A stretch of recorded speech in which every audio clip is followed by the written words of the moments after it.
বাংলাদেশ জাতীয়তাবাদী দলের থেকে আমি ধানের শীষ মার্কা নিয়ে মেয়র পদে প্রতিদ্বন্দ্বিতা করেছিলাম। তখন আপনি সহ সমস্ত মিডিয়ার ভাইরা আমার সাথে ছিলেন। নির্বাচন পূর্ববর্তী 1 মাস যে প্রচারের সময় থেকেই আমাদের উপরে হামলা করা হয়, আমাদের নেতাকর্মীদের রক্তাক্ত করা হয়, আমাদের মাইক ভেঙে ফেলা হয়, পোস্টার ছিঁড়ে ফেলা হয়, কাউন্সিলর প্রার্থীদেরকে গ্রেফতার করে নিয়ে যাওয়া হয়। এর মধ্যেও আমরা নির্বাচনের দিন যখন আমরা যাই বিভিন্ন কেন্দ্রে, তখন আমরা দেখতে পাই যে আমাদের কোনো পোলিং এজেন্টদেরকে সেখানে থাকতে দেওয়া হয় নাই, সকলকে মারধর করে বের করে দেওয়া হয়। পোলিং ভোট কেন্দ্রগুলো বেশিরভাগই 9:30টার দিকে খোলে এবং 1-1.5 ঘন্টা ভোট গ্রহণের মতো হয়ে পরবর্তীতে সেগুলোকে বন্ধ করে দেওয়া হয়। আমিও বিভিন্ন কেন্দ্রে যেয়ে সেগুলোকে বন্ধ পাই এবং পরবর্তীতে ইভিএমে কারচুপি করে সেগুলো আমার ভোটকে যে 1.5 ঘন্টার মাধ্যমে আমি যে ভোট পেয়েছিলাম 2 লক্ষ সামথিং, সেটিকে ওভারকাম করার জন্য সারা দিনব্যাপী আপনার ইভিএম দিয়ে আপনার কারচুপি করা হয় এবং পরবর্তীতে 6:30টার দিকে ফলাফল ঘোষণার কথা থাকলেও সেটা হঠাৎ করে বন্ধ করে দিয়ে রাত 1:30টার সময় ফলাফল একতরফাভাবে ঘোষণা করা হয়। এরপরে নিয়ম অনুযায়ী, আইন অনুযায়ী আমরা নির্বাচনী ট্রাইব্যুনালে মামলা করেছি। পরবর্তীতে সেই মামলাটি মেয়র তাপস, খুনি মেয়র হাসিনার যে আত্মীয় তাপস, সেই মামলাটিকে বাধাগ্রস্ত করার জন্য বিভিন্নভাবে আদালতকে চাপ প্রয়োগ করে এবং বিভিন্নভাবে সে বাধাগ্রস্ত করে। পরবর্তীতে 5 তারিখের পরে আমাদের সেই মামলাটি আবার পুনরুজ্জীবিত করা হয় এবং সকল সাক্ষী শুনানির শেষে আমরা আদালতের রায় আজকে পাই। তো আমি বলতে চাই যে আমার অনুভূতিটি হচ্ছে এই যে আমি ন্যায় বিচার পেয়েছি। এখানে ক্ষমতায় যাওয়া, মেয়র হওয়া, চেয়ার, এগুলা কোনো মুখ্য বিষয় না আমার কাছে, একদমই এটা না। আমার কাছে মুখ্য বিষয় হচ্ছে আজকে ন্যায় বিচার পেয়েছি। এই রায়ের ফলে আগামীতে যাতে কোনো নির্বাচনে কেউ কারচুপি না করে এবং অবৈধভাবে গিয়ে চেয়ার দখল না করে, সেই ধারাটি যাতে ভাঙে এবং আমরা আগামী দিনে সম্পূর্ণ একটি গণতান্ত্রিক এবং সুনির্বাচনের মাধ্যমে একটি জনগণের সরকার প্রতিষ্ঠা করতে পারি, সেটি ধারাটা অব্যাহত থাকুক, সেটি আমি কামনা করছি। ইশাক ভাই, আপনি বলছিলেন যে কারচুপির অভিযোগ এনেছেন, যে সে কারণে আবার হামলার ঘটনার কথা বলেছেন। সেখানে কিন্তু সময় টেলিভিশনের একজন ক্যামেরা পার্সন আমি সঙ্গে ছিলাম, আশরাফুল ইসলাম, তিনি কিন্তু আহত হয়েছিলেন, তাকে কিন্তু রক্তাক্ত হতে হয়েছিল সেই হামলার ঘটনায়, সেটা কিন্তু আমরা সাক্ষী ছিলাম। কিন্তু তারপরে যখন আপনি নির্বাচিত হলেন না, আপনাকে জনতার মেয়র উপাধি দেওয়া হলো, আপনি সেই কাঙ্ক্ষিত লক্ষ্যে পৌঁছতে পারলেন।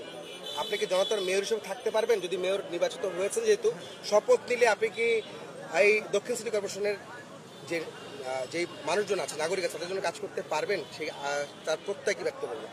দেখেন, আমি তো মেয়র নির্বাচন করেছি মানুষের জন্য, কাজ করার জন্য, এবং আমার অনেকগুলো পরিকল্পনা রয়েছে। ঢাকা শহরের যে সমস্যাগুলো রয়েছে, ঢাকা শহর আজকে পৃথিবীর মধ্যে বসবাসযোগ্য নগরীর তালিকায় 1 থেকে 5-এর মধ্যে রয়েছে।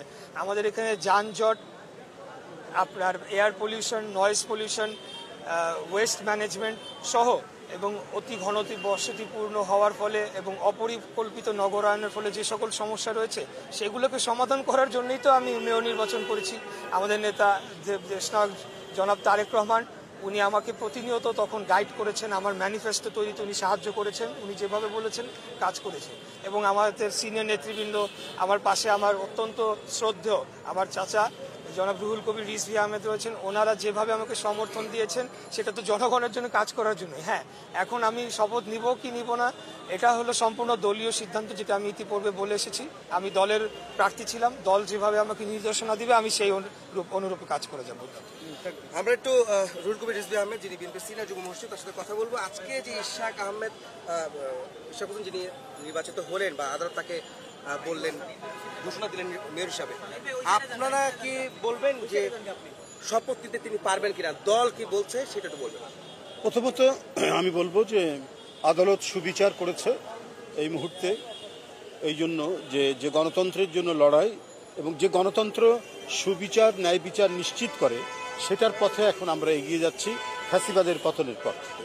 সেক্ষেত্রে আমি মনে করি আদালতের এই রায় গণতন্ত্রের পক্ষে এবং সুবিচারের পক্ষে একটা বিরাট, বড় ধরনের রায়। আজকে এই রায়ের মাধ্যমে প্রকৌশলী ইশরাক প্রমাণিত হয়েছে যে সেই হচ্ছে জনগণের মেয়র ছিল, জনগণের অন্তরের মেয়র ছিল সে, এবং সেই হিসেবেই তার এই সুবিচার পাওয়া গেছে।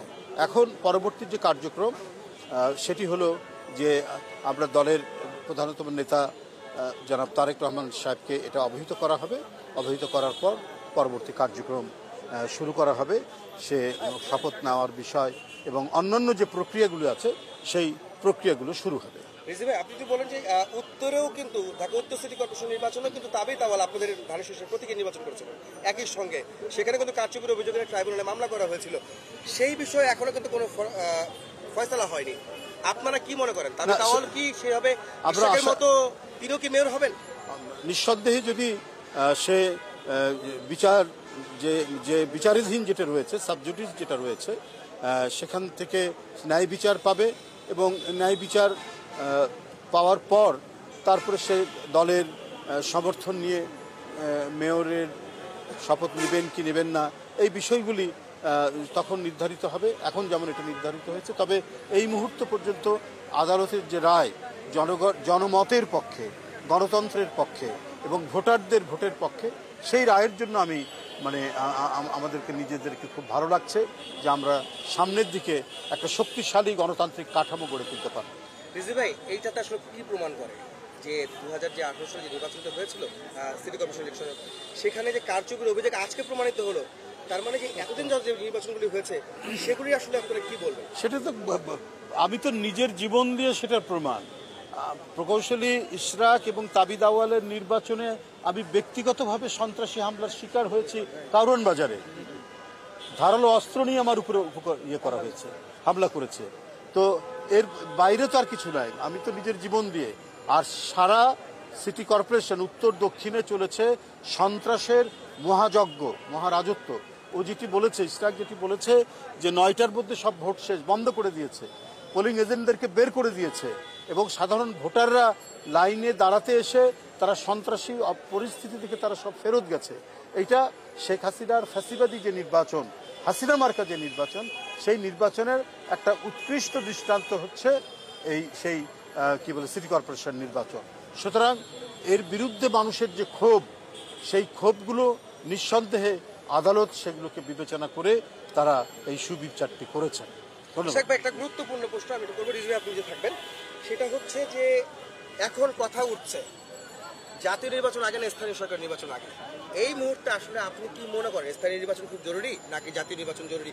কোনটার বিষয়ে আপনি মতামত দেবেন? যদিও আপনি স্থানীয় সরকার নির্বাচনে এইমাত্র নির্বাচিত ঘোষিত হয়েছে না, আপনি কি বলবেন? আমি আসলে দীর্ঘ আইনি লড়াই করে আমি আদালতের মাধ্যমে রায় পেয়েছি এবং আপনারা সকলেই এটার সাক্ষী এবং প্রমাণ আছেন। আমাদের দলীয় সিদ্ধান্ত, আমি যদি ভুল না করি, আমি জানি যে সবার আগে আমরা জাতীয় নির্বাচনকে প্রাধান্য দেওয়া হচ্ছে এবং আমিও ব্যক্তিগতভাবে মনে করি যে স্থানীয় সরকার নির্বাচনটি হলে এখানে ফ্যাসিবাদী শক্তির পুনর্বাসনের সমূহ সম্ভাবনা রয়েছে। তারা বিপুল পরিমাণে অর্থ লুটপাট করেছে, সেই অর্থগুলো পাচারকৃত অর্থ আবার বিনিয়োগ করে তারা পুনর্বাসিত হতে পারে। অতএব আমরা মনে করি যে এই স্থানীয় সরকার নির্বাচনটি আমাদের যে মূল লক্ষ্য, একটি সুষ্ঠু, অবাধ, নিরপেক্ষ জাতীয় নির্বাচনের মাধ্যমে একটি নির্বাচিত পার্লামেন্টকে নিয়ে আসা এবং একটি গণতান্ত্রিক সরকার প্রতিষ্ঠা করা, সেটিকে ব্যাহত করতে পারে, এটি আমি মনে করি। ধন্যবাদ আপনাদেরকে। ধন্যবাদ। আপনারা শুনছেন মাত্র আদালত থেকে ঘোষণা করা হলো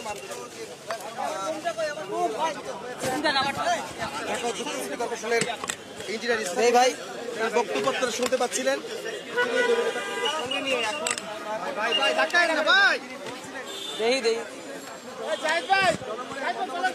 লাভলু ভাই ধরেন বুমটা বন্ধ করছো না?